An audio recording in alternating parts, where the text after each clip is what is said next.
আমার কিন্তু ঘুমাইতে লাগে, আমার ছোট ভাই আছে জানে। ভাই কয় সেকেন্ড লাগবে? 1 মিনিট লাগবে। আমি ঘুমাবো যখন, যে আমি ঘুমাইতে চাই, ঘুম চলে আসবে।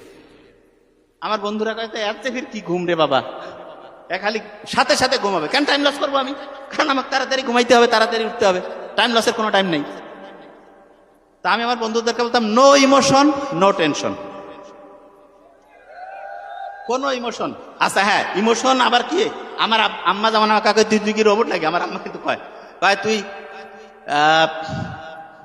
আমার হিসাবটা খুব সহজ। ওই যে আমার ছোট ভাই বলে গেছে, ও বলছে যে এটা একদম সত্যি কথা।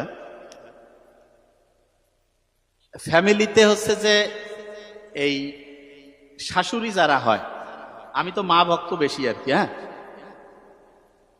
তা শাশুড়ি যারা হয় তারা কিন্তু চিন্তা করে যে বিয়ে হয়ে গেল, ছেলে তো বোধহয় কারি নিয়ে চলে গেল।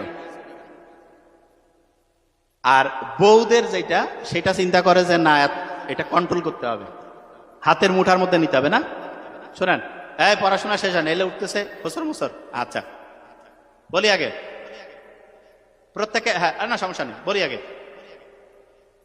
এই জিনিসটা খুব ইম্পর্টেন্ট, পড়াশোনাতে এখনই আসবো। মেয়েদেরকে আমি বলি একটু বুদ্ধির সাথে খেলতে হবে, বুদ্ধিটাকে একটু বলি। দেখেন, মায়ের সাথে ছেলের যে কানেকশন, আপনি যখন মা হবেন আপনার সন্তানের সাথে কিন্তু ওই কানেকশনটা হবে, ঠিক না? এই জন্য প্রত্যেক যে মেয়ে, তার চিন্তা করা উচিত যে আমি মা হইলে আমার সন্তানের সাথে আমি কিরকম আচরণ আশা করব, আমিও আমার হাজবেন্ডকে আমার শাশুড়ির সাথে ওই আচরণ করতে বলবো। তা বিয়ের পরে যে এই যে ফ্যামিলির যে ক্রাইসিসটা, এইটা সবাই জানে এবং মুস্কি হাসে, সবাই জানে। কিন্তু আপনি দেখবেন শাশুড়ির নামে একটু বদনাম করলে বউ খুশি, বউর নামে বদনাম করলে শাশুড়ি খুশি। আমি অনেক ছোটবেলায় কুচকুচ তাই দেখছিলাম, ওই ছোটতে তখন কইতো যে শাহরুখ খানকে বলতেছে বিয়া করতে চাও না, শাহরুখ খান বলতেছে যে কি ব্যাপার, কয়ে তোমার জন্য মেয়ে নিয়ে আসছে। বলতেছে যে কি জন্য তুমি বিয়ে দিয়ে চাও, কয়ে যে আমি তো বন্ধু বান্ধবদের সাথে গেলে ওর মা বলতেছে যে কোথাও বউয়ের কোনো হচ্ছে যে সমালোচনা করতে পারতেছি না, কয় তাহলে তুমি বউয়ের সমালোচনা করার জন্য আমাকে বিয়া দিতে চাও। মানে অনেক ছোটবেলায় দেখছি, হয়তো অলট পালট হইতে পারে সিকুয়েন্স। তা ব্যাপারটা হইলো যে বউ শাশুড়ির এই ব্যাপারটা আছে, ঠিক না? তা আমি যে জন্য কথাটা বলছিলাম, এখানে একটা ইম্পর্টেন্ট জিনিস আছে। এই যে বউ শাশুড়ির যে ব্যাপারটা, এইটা তো তবু একটা বৈধ ব্যাপার। এই ছেলে মেয়েদের যে